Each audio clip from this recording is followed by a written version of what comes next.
আসসালামু আলাইকুম dear viewers, এই ভিডিওতে আমি প্রেজেন্ট টেন্স নিয়ে বিস্তারিত আলোচনা করব এবং একই সাথে আমি প্রেজেন্ট টেন্সের উপরে ট্রান্সলেশন করে দেখাবো, অর্থাৎ বাংলা থেকে ইংরেজি কিভাবে টেন্সের উপর বাংলা থেকে ইংরেজি করতে হয় এই বিষয়টা নিয়ে আমি আলোচনা করব।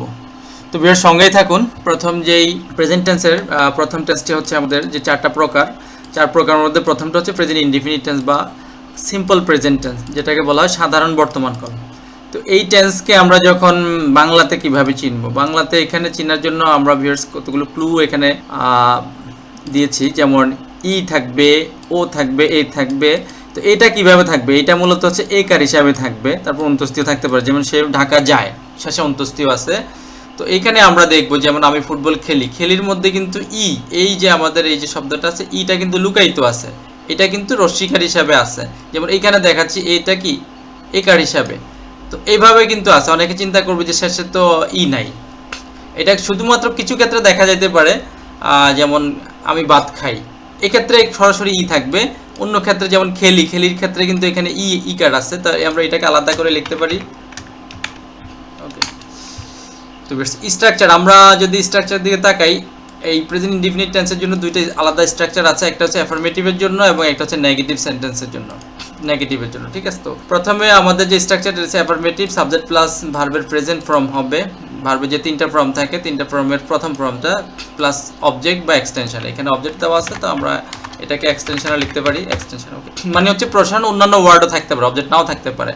তো আমাদের এখানে এটার একটা ক্লু আছে এখানে, যে সাবজেক্ট যদি থার্ড পারসন হয় এবং সিঙ্গুলার হয়, সেক্ষেত্রে কিন্তু ভার্বের সাথে এই যে ভার্বটা আছে প্রেজেন্ট ভার্বের সাথে এখানে এস ইএস বা আইএস যুক্ত হতে পারে। ওকে, তো এইটাকে আমরা এখানে দিতে পারি এস ইএস বা আইএস। তো আমরা এই এক্সাম্পলগুলো এখন দেখবো ভালো করে।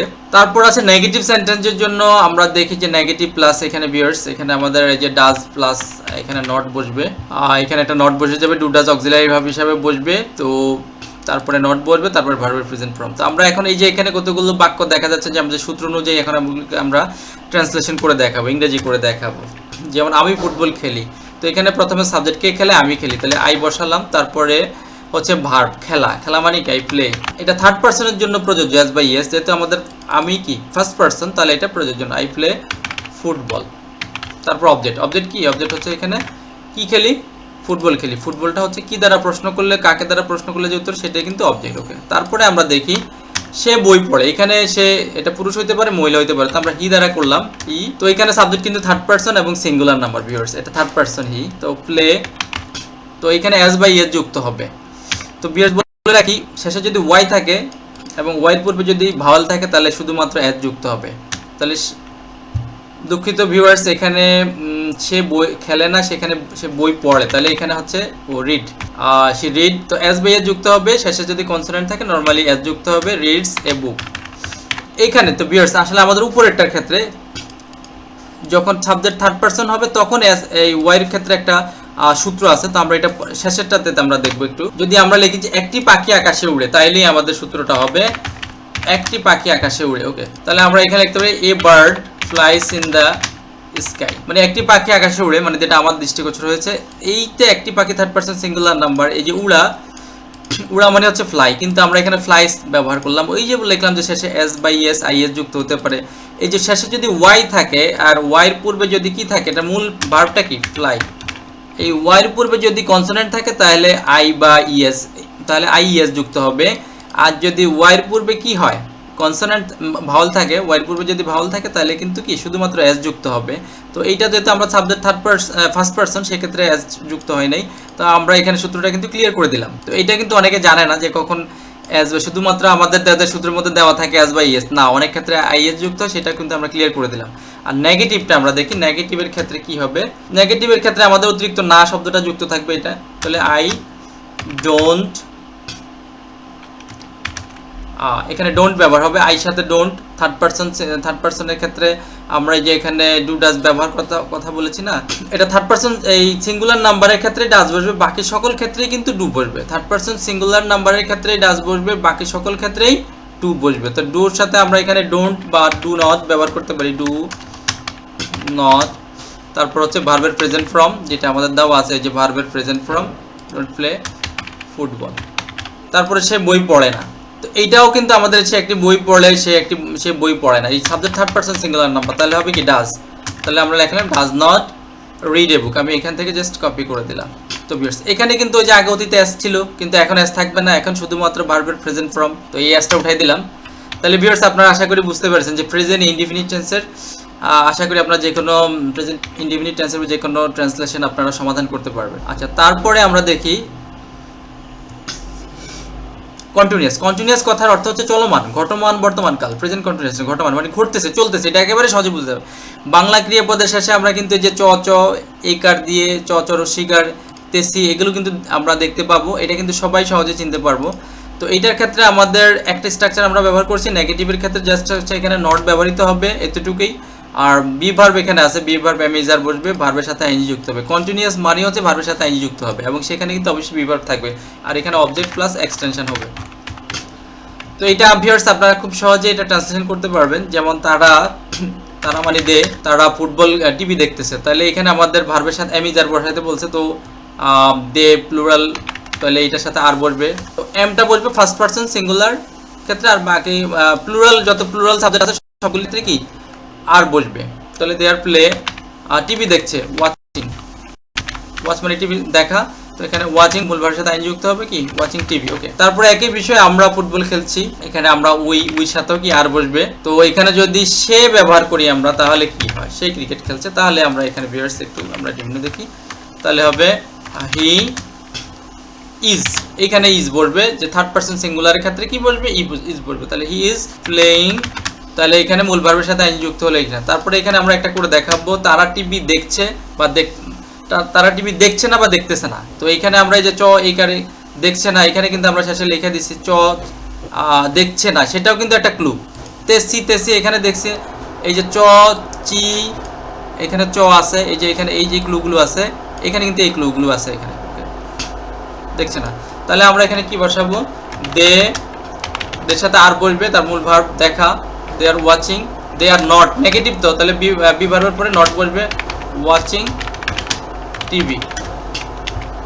তাহলে ভিউয়ার্স আপনারা আশা করি বুঝতে পেরেছেন, তো এইখানে আমরা এই যে ক্লুগুলো এগুলো অবশ্যই আপনাদেরকে বুঝতে হবে, এই ক্লুগুলো কিন্তু বাংলাতে দেওয়া থাকবে, আর ট্রান্সলেশন করার ক্ষেত্রে অবশ্যই আমাদেরকে এগুলোই ফলো করতে হবে, এগুলো টেন্স আইডেন্টিফাই করার জন্য এই ক্লুগুলো কিন্তু অবশ্যই ফলো করতে হবে, এবং আপনাদেরকে টেন্স দেখে সেন্টেন্সটা দেখে বুঝতে হবে সেন্টেন্সটা কি চলমান কিনা। ওকে, তারপরে দেখি আমাদের প্রেজেন্ট পারফেক্ট টেন্স মানে হচ্ছে পুরো ঘটিত, একেবারে কাজটা সম্পূর্ণ হচ্ছে পুরো ঘটিত বর্তমান কাল। এইখানে ক্লুগুলো আছে, আছে চ আছে, চ উকার আছে, ঠিক আছে। তারপরে হচ্ছে আমাদের যেমন এগুলোর ব্যাখ্যাটা হচ্ছে কি, এখানেও কিন্তু এই ওয়ার্ডগুলো ছিল, এই যে চে আছে, চর শিকার আছে, তো এগুলোর মূল ব্যাখ্যাটা হচ্ছে ইয়াসো, এই আগে হচ্ছে ইয়া শব্দটা থাকবে, ইয়াসি ইয়েসে, তো এইটা আমরা দেখি। আর নেগেটিভের ক্ষেত্রে করেনি এরকম শব্দ, ঠিক আছে, সে দেখেনি, এটা অনেকটা ফার্স্ট ইনডিফিনিট সাথে মিল আছে প্রেজেন্ট পারফেক্ট টেন্স। ওকে, তো আমরা একটু দেখি কিভাবে সেটা পরে পরবর্তী টেন্স যখন আলোচনা করব তখন ভিউয়ার্স ব্যাখ্যাটা বুঝাবো আমি।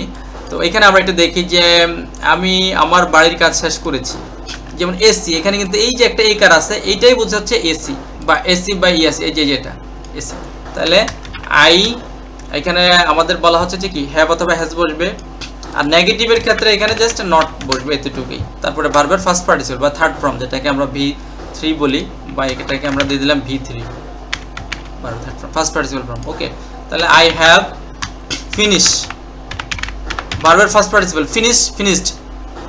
Finished my homework. ওকে, বাড়ির কাজ, হোমওয়ার্ক। তো ভিউয়ার্স আশা করি আপনারা বুঝতে পেরেছেন। তারপরে এখানে আরো একটা আছে, আমরা সিনেমাটি দেখেছি, এখানে নির্দিষ্ট করে বোঝাচ্ছে, তো উই সাথে হ্যাভ বসবে, বা যদি সে সিনেমাটি দেখেছে তাহলে কি হয়, তাইলে হবে শি হ্যাজ, সি সাথে থার্ড পারসন সিঙ্গুলার নাম্বারের সাথে হ্যাজ বসবে, অন্য বাকি সবগুলোর ক্ষেত্রে have. She has watched the cinema, তো সিনেমাটা সে দেখলো। আচ্ছা, তারপরে আমরা এটা নেগেটিভটা একটু দেখি, আমি আমার বাড়ির কাজ শেষ করিনি, তো এখানে সবকিছুই তো ঠিক আছে, জাস্ট আমরা এটাকে কপি করলাম, এখানে জাস্ট হ্যাভের পরে এখানে একটা নট বসায় দেব, আমরা সিনেমাটি দেখিনি বা সে সিনেমাটি দেখিনি, সবকিছু ঠিক আছে, জাস্ট এখানে একটা নট বসায় দেব, এতটুকুই।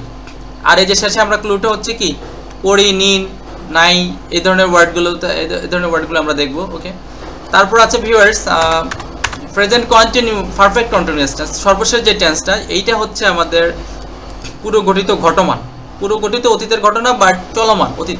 এটা হচ্ছে কাজটি অতীতে শুরু হয়ে এখনো চলছে। তো ক্লুগুলো যেহেতু কন্টিনিউয়াস টেন্সের ক্লুগুলোই থাকবে, ইয়েসো, এই যে আমরা দেখছি চছে, তেসি, তেসো, এগুলো থাকবে। আর কাজটি অতীতকালে শুরু হবে, তারপর হচ্ছে প্লাস যাবত ধরিয়া হতে থেকে সময়, এগুলো থাকবে। এগুলি হচ্ছে আমাদের বাংলা চিনিবার উপায়। স্ট্রাকচারের ক্ষেত্রে হ্যাভেজ থাকবে, প্লাস হচ্ছে অতিরিক্ত একটা বিন থাকবে, যেহেতু একটা পারফেক্ট টেন্সের কথা উল্লেখ আছে, পারফেক্ট টেন্সে হ্যাভেজ থাকে আমরা জানি, আবার কন্টিনিউয়াস টেন্সে আইএনজি থাকে। দুইটা ক্লু কিন্তু আমরা মিলাই দিলাম।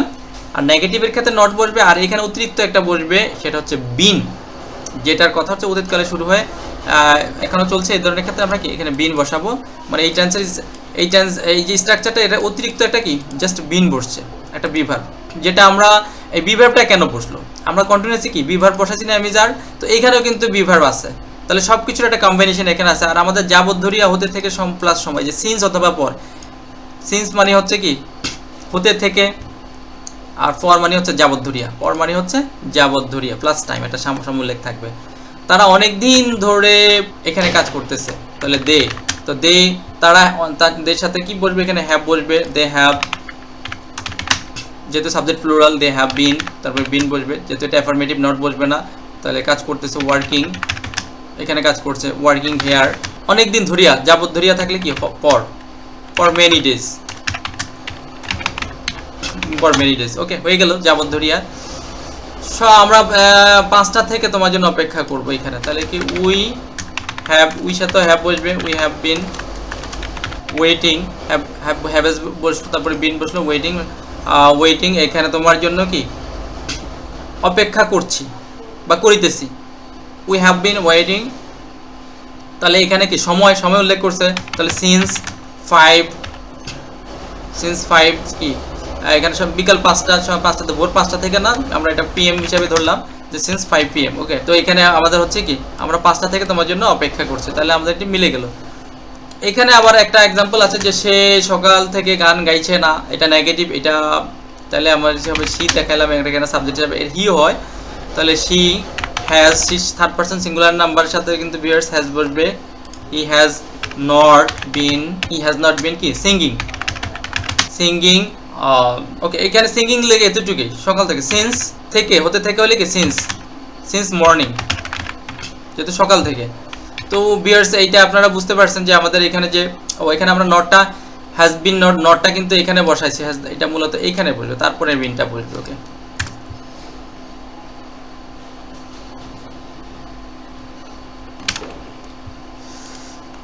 তাহলে ভিউয়ার্স আশা করি আপনারা বুঝতেছেন যে একইভাবে আমরা 5টা থেকে তোমার জন্য অপেক্ষা করছি না, তাহলে সেম কাহিনী, আমি এটাকে জাস্ট কপি করে দিলাম, কপি করে দিয়ে আমাদের হ্যাভ হ্যাজের পরে যেহেতু নট বসবে, তো এইখানে নট বসাই দিলাম।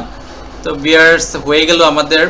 তাহলে এই ক্ষেত্রে আমরা আশা করি এই রুলসগুলো ফলো করলে আমরা প্রেজেন্ট টেন্সের উপরে যতগুলো ট্রান্সলেশন হবে, বাংলা থেকে ইংরেজি হবে, সবগুলি কিন্তু আমরা খুব অনায়াসেই সলভ করতে পারবো। তো ভিউয়ার্স আশা করি আপনারা বুঝতে পেরেছেন। যদি ভালো লাগে